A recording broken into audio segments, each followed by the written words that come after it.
So we were at a question 6 number question खोलो अपनी book का। सो 6 नंबर क्वेश्चन में आप फर्स्ट पार्ट देखिए।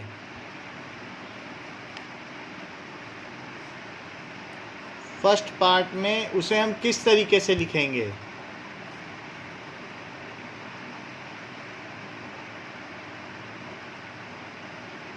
बताइए।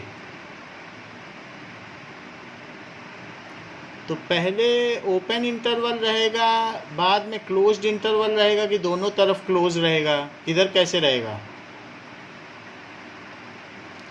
सो write the following in interval form. अभी ये अभी सेट बिल्डर फॉर्म में है, इसे आपको इंटरवल फॉर्म में लिखना है। Okay, now am I Audible?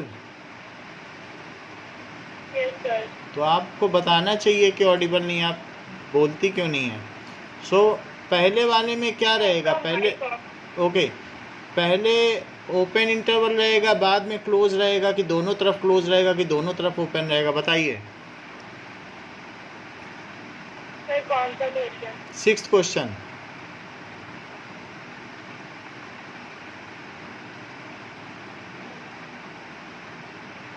Bracket -4, 6 parenthesis. Okay, bracket आप लगाना चाहती हैं और बाद में पैरेंथेसिस, ऐसा क्यों? उल्टा क्यों नहीं? क्योंकि बाद में तो क्लोज्ड है, तो बाद में ब्रैकेट लगाइए, शुरू में पैरेंथेसिस लगाइए। क्या -4 इंक्लूडेड है? No sir. फिर तो इस तरीके से 6 क्वेश्चन के फर्स्ट पार्ट में there is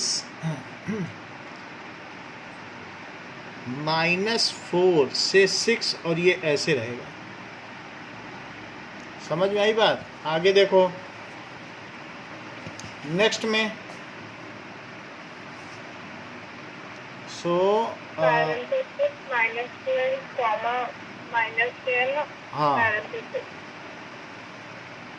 okay, now parenthesis लगाना चाहती हो, फिर से पैरेंथेसिस, इट इज़ करेक्ट। सो -12 और -10। थर्ड बताइए। Bracket 0, 7 parenthesis. अगला बताइए। Bracket 3, 4 bracket. अच्छा है। नाउ अब देखो, जो 7th क्वेश्चन इसे सेट बिल्डर फॉर्म में लिखना है। Write the following into set builder form. 7th question देख लीजिए। So it is to be written in set builder form. तो आप मुझे बताइए कैसे लिखें फर्स्ट को। So -30 is a set of all x such that X belongs to real number. X is greater than -3 and smaller than 0. ठीक है। अगला बताओ।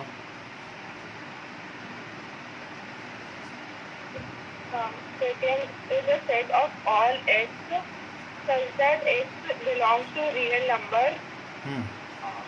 X is greater than or equal to 6 and smaller than or equal to 12. ठीक है। Next. It is a set of all x such that x belongs to real number and x is greater than 6 and smaller than or equal to 12. अभी आवाज़ continuous आ रही है, नहीं तो पहले कितनी मुश्किल होती थी सुनने में। अभी 4th बताओ। It is a set of all x such that x belongs to real number and x is greater than or equal to -23 and x is smaller than 5. ये ठीक है। So it is greater than और equal to -23 and smaller than 5। तो अब आपको ये पता चल गया ना कि real number in interval form कैसे लिखा जाता है। अब आगे देखिए, Yes, sir. Now power set क्या होता है, and what does it mean by length of interval? So what is length of interval? Length of interval, length of interval is, उसको ऐसे लिखा जा सकता है, ए से बी के बीच इसकी लेंथ है, या ए बी, लेंथ तो यही है, चाहे लास्ट पॉइंट इंक्लूड हो चाहे एक्सक्लूड हो, ए बी और A B, these are all length, क्योंकि कहाँ से कहाँ तक है बताइए, मान लो 1 से 2, और अगर इंक्लूड है तब भी लेंथ तो वही है, सिर्फ एक पॉइंट हट जाने से तो लेंथ कम या ज़्यादा नहीं हो जाएगी. So in this case length of interval can be written like this. समझ में आ गई बात? Okay, Yes, sir. Now power set. What is power set?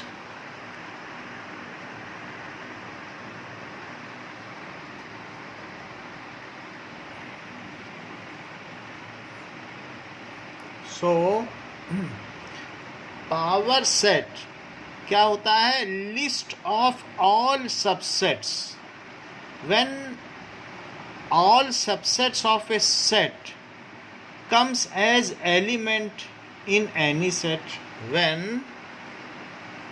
all subset of a set comes as element in a set,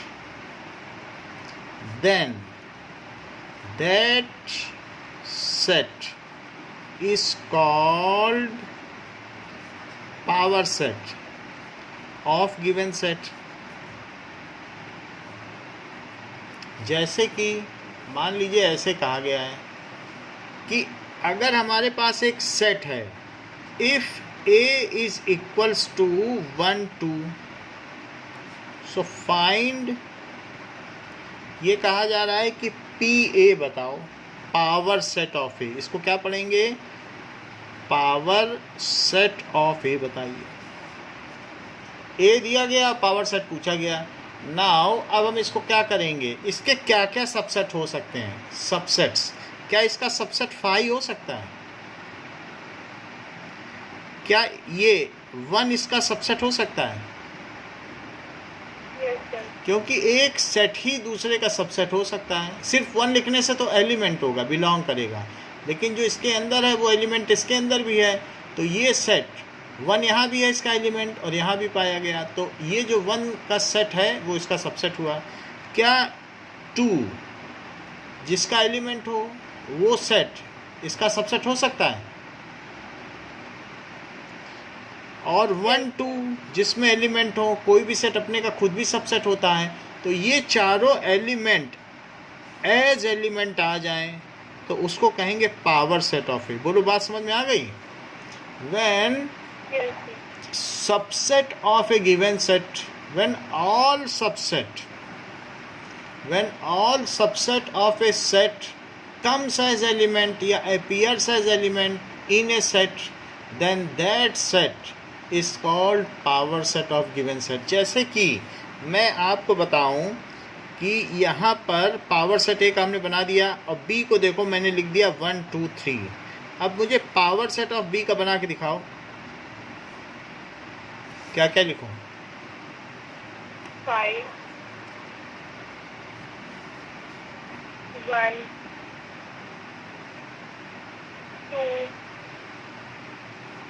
3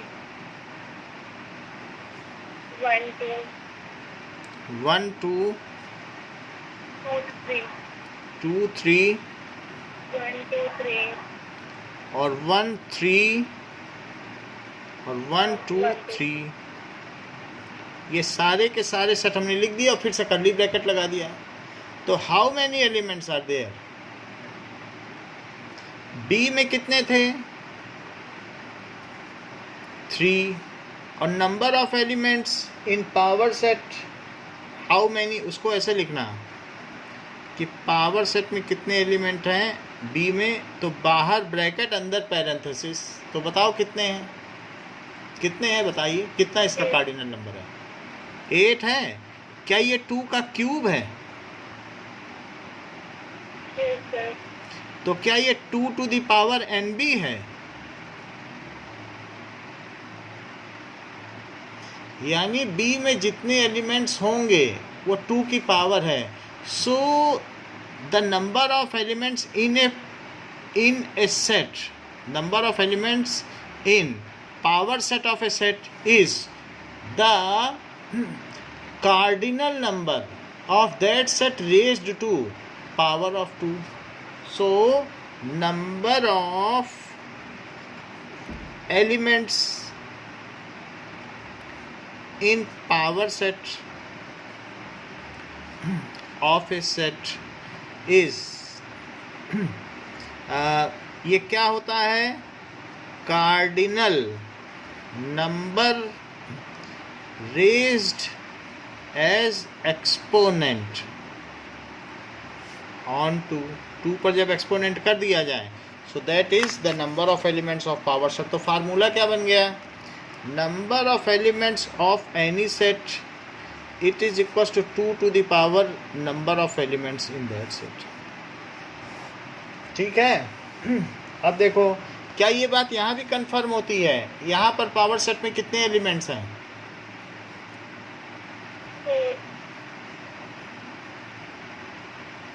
so it is equals to 4। तो क्या ये 2 to the power 2 है? Yes, sir. तो क्या ये 2 elements इसमें हैं? तो जो इसका कार्डिनल नंबर है वो यहाँ रेस कर दो, पावर सेट के एलिमेंट्स आ जाएंगे, तो इससे पता चल जाएगी कि कोई कमी तो नहीं हो रही है किसी में। So that we can get now. अब देखो कि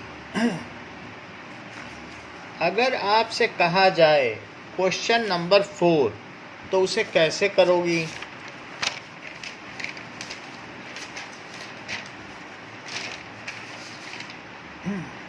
ना, क्वेश्चन नंबर 4 देखिए बुक का। सो क्वेश्चन नंबर 4, अब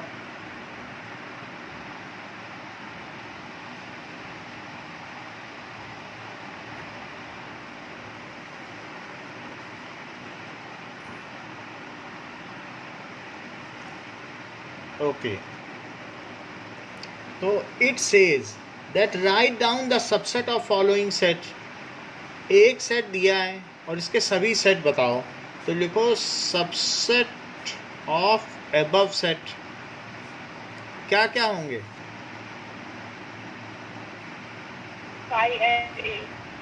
फाई एंड सेट ए लिखना, क्योंकि एक सेट भी होना चाहिए। किसी का सबसेट होने के लिए खुद भी एक सेट तो होना चाहिए ना। अब दूसरा देखो कि अगर इसी के बाहर ब्रैकेट लगा के कॉमा लगा दो तो पावर सेट बन जाएगा। So A B subset of above set are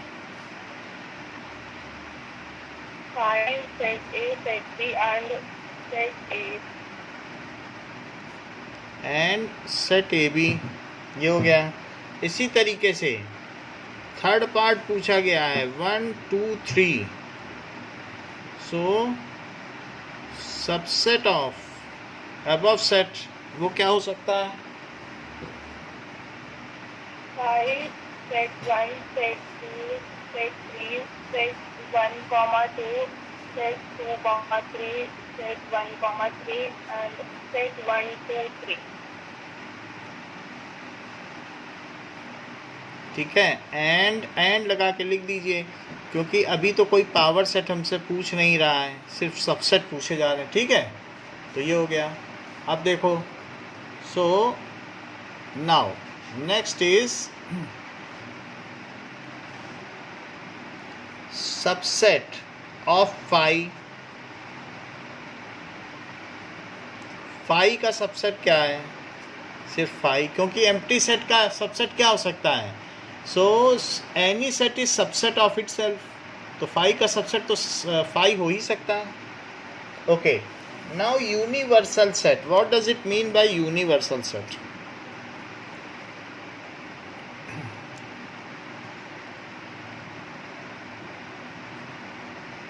तो जब हम कोई ऑपरेशन कर रहे होते हैं, सो जैसे मान लो आपका मैथ्स का पेपर है तो आप आर डी शर्मा लोगी, मैथ की बुक लोगी और एग्जाम्पलर की बुक ले लोगी, आप अपने स्कूल की कॉपी किताबें सब ले लोगी जो मैथ्स की हैं। तो उस समय आपका जो यूनिवर्सल सेट होगा which is of your concern, then it is only the books of maths. And when you are going to school, then you are only concerned with books of 11th. तब आप क्या करोगे? 11th की book ले लोगे, maths जो भी सारी होंगी, मैथ्स की, फिजिक्स की, केमिस्ट्री की, बायो की, इंग्लिश की, सारी ले लोगे। तो उस समय वो आपका यूनिवर्सल सेट है। When you are dealing with triangles, so set of all triangles is universal set. मतलब जिस नंबर से आप डील कर रहे हो, मान लो अगर आपको इंटीजर्स को जोड़ना है तो जो आने वाली चीज़ है वो भी क्या होगी यहाँ पे? क्या वो भी इंटीजर होगी?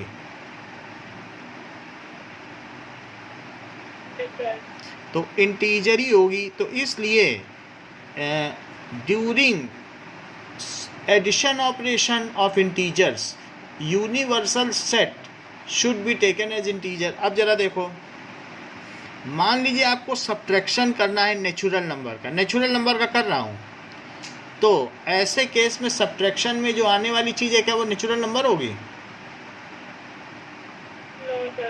वो इंटीजर होगी। तो ऐसे केस में हमको during subtraction of natural number, whatever is subtracted and whatever is result, both should appear, दोनों चीज़ें वहाँ आनी चाहिए। So during subtraction of natural number ऐसा कर रहे हैं तो क्या होगा? इंटीजर्स क्या होगा? Integers, set of integers is universal set. यानी हमें अननेसेसरी रियल नंबर नहीं लेना है, लेकिन इतना तो लेना ही है कि जो हमारा आंसर है वो उसमें आ जाए। अगर आप मान लें कि मुझे डिवीज़न करना है नेचुरल नंबर का, तो जो आंसर आने वाला है वो क्या आएगा? क्या वो इंटीजर आएगा? नेचुरल नंबर का कर रहा हूँ। ऐसे केस में यहाँ क्या लेना पड़ेगा?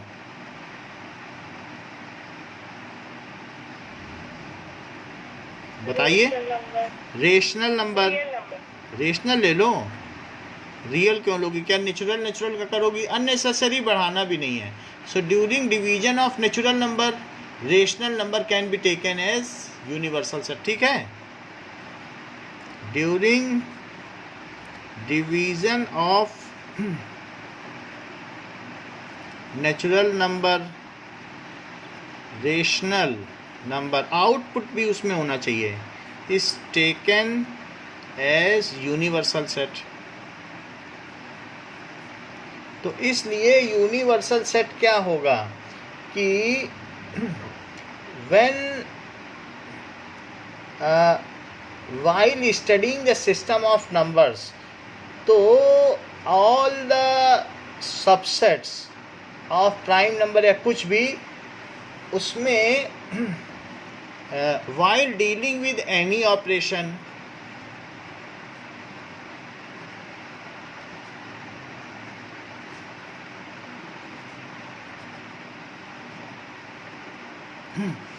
all sets which can comfortably included in a master set can be said as a universal set. Can comfortably accommodated is called universal set. जैसे कि अगर मान लो हमारे पास बहुत सारे सेट हैं, एक सेट A है जिसमें 1 है, एक सेट B है जिसमें 2 3 है, एक सेट C है जिसमें 4 5 1 है, तो हमें यूनिवर्सल सेट क्या ले लेना चाहिए? Universal set can be taken as 1 2 3 4 5 इतना लेना ठीक रहेगा, क्योंकि सब इंक्लूड हो गया कि नहीं इसमें। Yes, sir. तो इसी बेसिस पर हम देखेंगे question number 8। So now question number 8 देखिए। क्वेश्चन नंबर 8 में क्या कहा गया है कि What universal set you propose for this? The set of right triangles। तो उसके लिए क्या लेना ठीक रहेगा? सेट ऑफ ट्रायंगल्स ले लो। Set of all triangles. Set of right triangles अगर दिया है तो थोड़ा सा अगर बड़ा लेना है तो सेट ऑफ ट्रायंगल्स लिया जा सकता है। सेट ऑफ आइसोसेलेस ट्रायंगल्स, इसमें क्या लिया जा सकता है? यानी कंफर्टेबली ऑल ट्रायंगल ले लोगे तो उसमें उसी में से ये पिकअप किया जा सकता है। ठीक है, तो अब यहाँ देखिए ए बी सी ये है, तो इसका यूनिवर्सल सेट क्या लिया जा सकता है जिसमें तीनों का एलिमेंट इंक्लूडेड हो? ऐसा कोई सेट आपको दिख रहा है? So that all elements are included in it. तो 1 3 5 2 4 6 और ये सब आ जाए तो ऐसा मुझे ये दिख रहा है। थोड़े एक दो बढ़ भी जाए तो चलेगा, but third is clear, it can be taken as because it includes all the sets. Okay, Yes, sir. थोड़ा बड़ा भी हो जाएगा तो चलेगा, but your all element should be present there, then it can be taken as universal set. Now Venn diagram क्या होता है?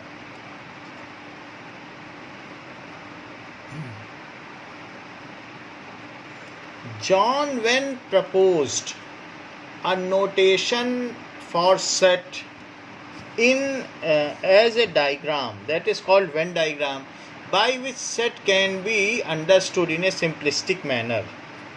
So John Venn proposed a mathematical diagram for notation of set.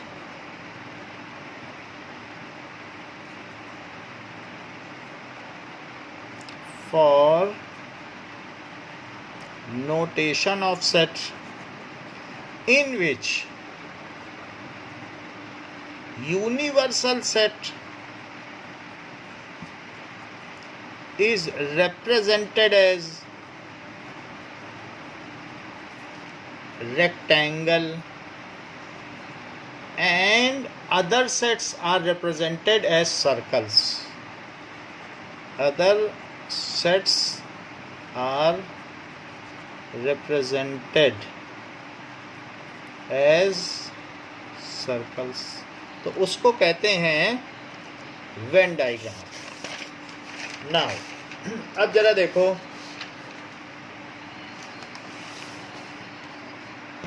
कि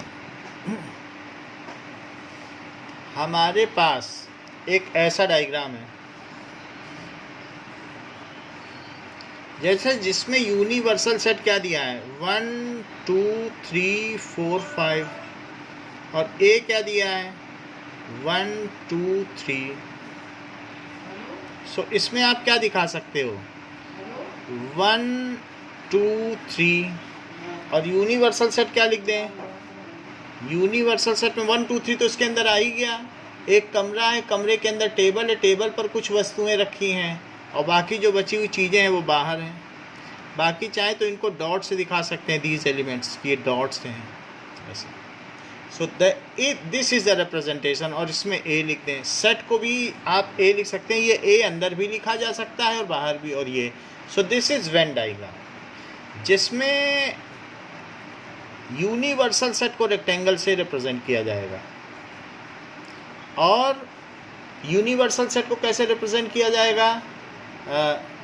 और ए को जो दूसरे सेट हैं वो ऐसे हैं। ज़रा एक और चीज़ देखें, मान लीजिए ए जो है 1 2 है और बी जो है 3 4 है और यूनिवर्सल सेट है 1 2 3 4 5। तो ऐसे क्वेश्चन को हम कैसे रिप्रेजेंट करें? नाउ अब ज़रा देखो, तो इस क्वेश्चन को रिप्रेजेंट करने के लिए हमें एक ऐसा डायग्राम बनाना चाहिए जिसमें ये अलग सर्कल में 1 2 हो, दूसरे सर्कल में 3 4 हो और ये U हो जिसमें एक एलिमेंट 5 भी आ जाए। यहाँ A लिख दो, यहाँ B लिख दो। बात समझ में आ गई? Yes, sir. अच्छा, कभी कभी एक ऐसा क्वेश्चन भी आ जाएगा कि A12 है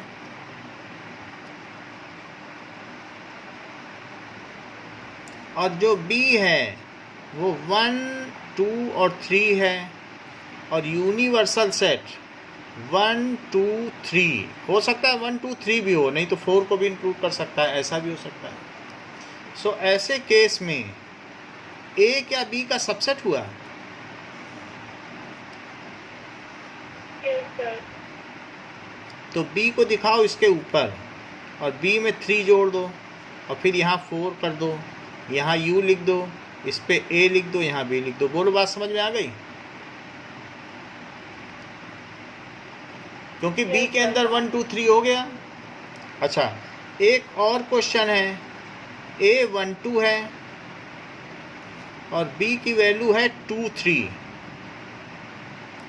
और यूनिवर्सल सेट है 1, 2, 3, उससे ज़्यादा उसमें है भी नहीं, ऐसा है। तो ऐसे केस में हम क्या करें? ऐसे केस में A बनाइए और उसमें लिखिए 1 और 2, लेकिन वही 2 तो इसमें भी शामिल है ना, तो 2 कॉमन दिखाइए। 1, 2 और 3 और ये A हो गया, ये B हो गया और ये यूनिवर्सल सेट हो गया। So they have common elements two. इसमें 2 क्या है? Common element. कई बार कॉमन एलिमेंट होते हैं if they are having some common elements. यहाँ पर भी A और B में कुछ कॉमन एलिमेंट्स हैं। वो कौन से हैं? जो A में भी हैं और B में भी हैं। कौन कौन से हैं? 1 and 2. अच्छा, इसमें कुछ कॉमन एलिमेंट्स हैं? नहीं है। तो जब कॉमन एलिमेंट्स ना हो then such sets are called disjoint set. उसको कहेंगे डिसजॉइंट सेट। यानी A इंटरसेक्शन B, इंटरसेक्शन इसको कहते हैं। इंटरसेक्शन का मतलब दोनों में क्या कॉमन है। जो A में भी है एंड B में भी है, those elements which are in A and B also, दोनों में हो, in A and B both, उसको कहेंगे इंटरसेक्शन। तो A इंटरसेक्शन B 5 है क्योंकि इनमें कुछ भी कॉमन नहीं है, देयर इज नथिंग कॉमन। यहाँ पर A इंटरसेक्शन B क्या आ जाएगा? So which is in A and B both, so the elements 1 and 2.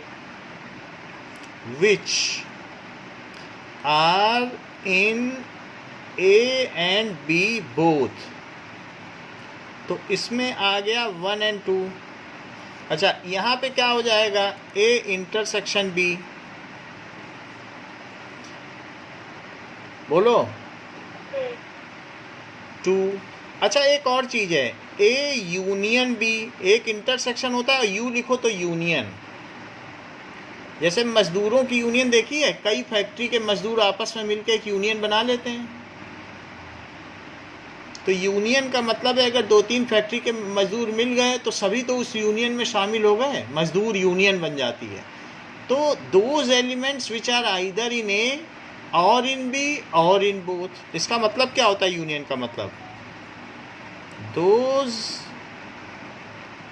Elements which are either in A और in B और in both। ऐसे कौन से एलिमेंट्स हैं जो या तो A में हैं या B में हैं या दोनों में हैं?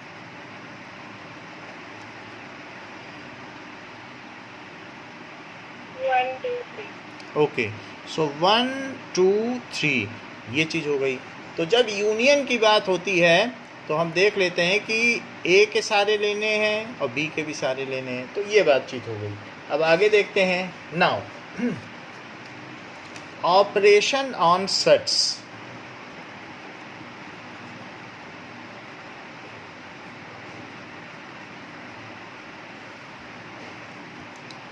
Now what are the various operations on sets? That is, first operation on set is union of set.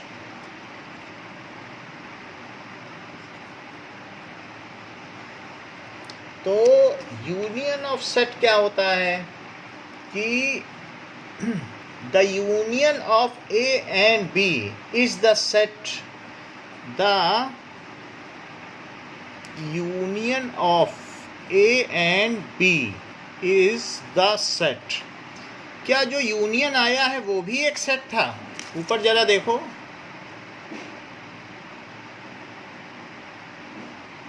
Yes, sir. और जो इंटरसेक्शन आया वो भी एक सेट था।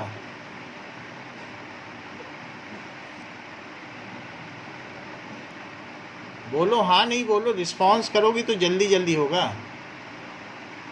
No, sir. ये सेट नहीं था इंटरसेक्शन, इसमें कर्ली ब्रैकेट नहीं है क्या? हाँ था। तो दोनों सेट होते हैं, चाहे इंटरसेक्शन आए चाहे 5 भी आ जाए तो भी तो एक सेट ही हुआ, नल सेट है तो सेट ही ना। Yes. चलो, the union of A and B is the set, वो एक सेट है। आगे क्या बताया गया? Which consist of all elements of A, which consists of all elements of A, ठीक है, and all elements of B, जो ए के भी एलिमेंट्स रखे बी के भी रखे, ठीक है, ये है। Okay, the common elements are taken only once, जो कॉमन है वो भी लेना है लेकिन 2 बार 2 नहीं लेना है, उसे एक ही बार लेना है। The common elements are taken only once. मान लो एक मजदूर है, वो फैक्ट्री ए में दिन में काम करता है और फैक्ट्री बी में रात में काम करता है, तो वो उस यूनियन का क्या 2 बार हिस्सा हो जाएगा मजदूर यूनियन का, कि एक ही बार रहेगा? वो मेंबर ही तो रहेगा कि और कुछ हो जाएगा? वो समझ में आ गई ना बात? So it is usually denoted by, it is denoted by A union B, इसे ऐसे पढ़ा जाएगा। नाउ अब देखो,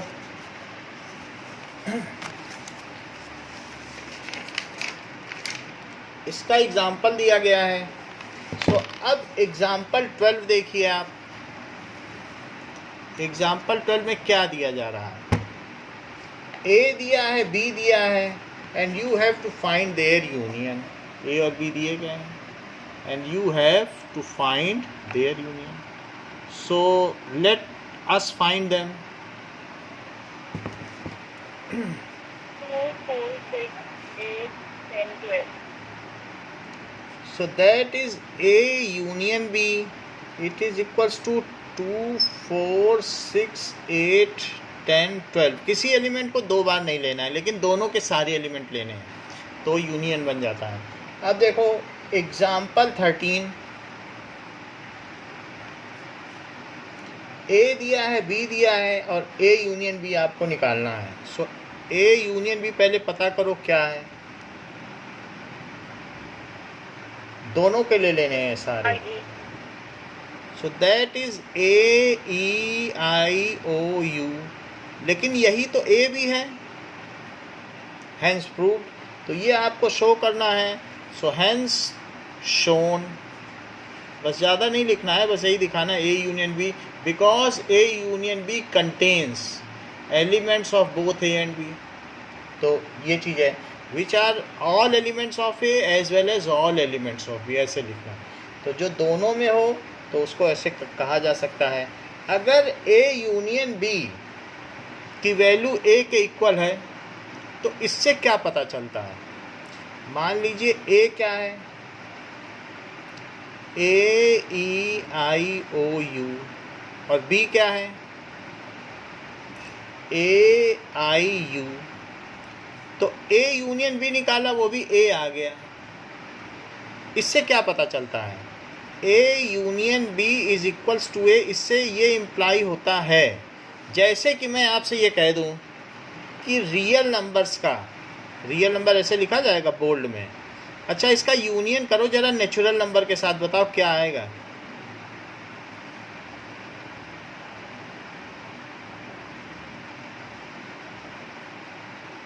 tell. Natural number and subset of real number. मतलब इन दोनों का यूनियन करोगे तो क्या आएगा, दोनों के सारे एलिमेंट्स आएंगे।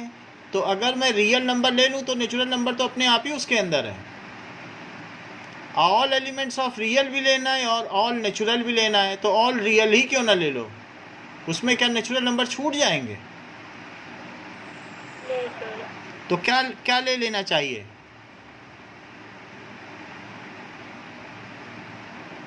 Real number. Real number. इससे आपको क्या इम्प्लाई हुआ,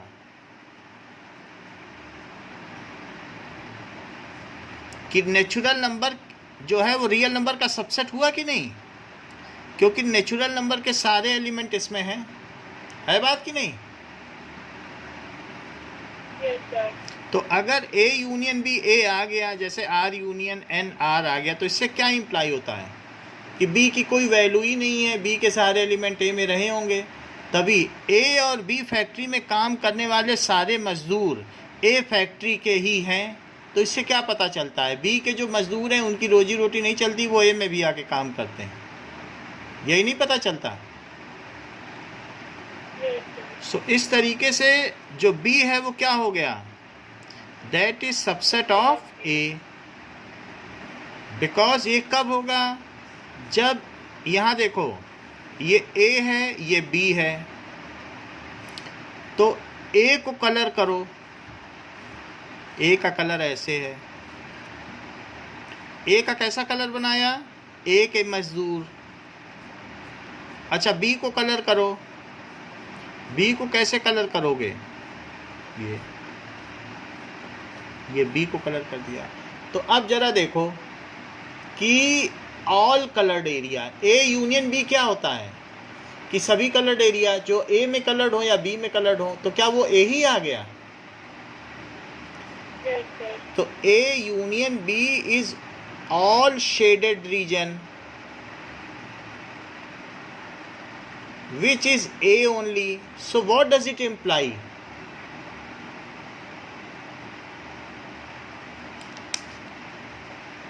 इससे क्या इम्प्लाई हुआ, B is subset of A। समझ में आ गई बात, क्योंकि B उसके अंदर रहा होगा तभी A आ गया। सो व्हेन एवर, इस क्वेश्चन के लास्ट वाली लाइन पढ़ो, इंपॉर्टेंट है, जब A यूनियन B A ही आ जाए, सो B is subset of A। ठीक है, या उल्टा भी कहा जा सकता है, if B is subset of A, this implies A union B is equal to A। दोनों तरीके से कह रहा है। ओके, एग्जाम्पल 14 देखो।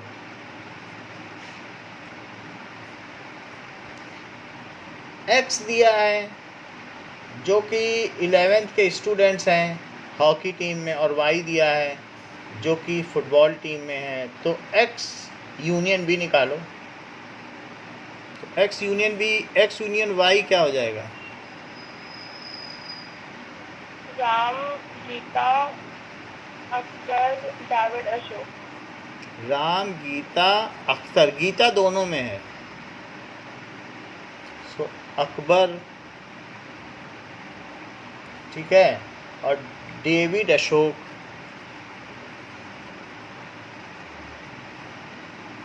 This is their union.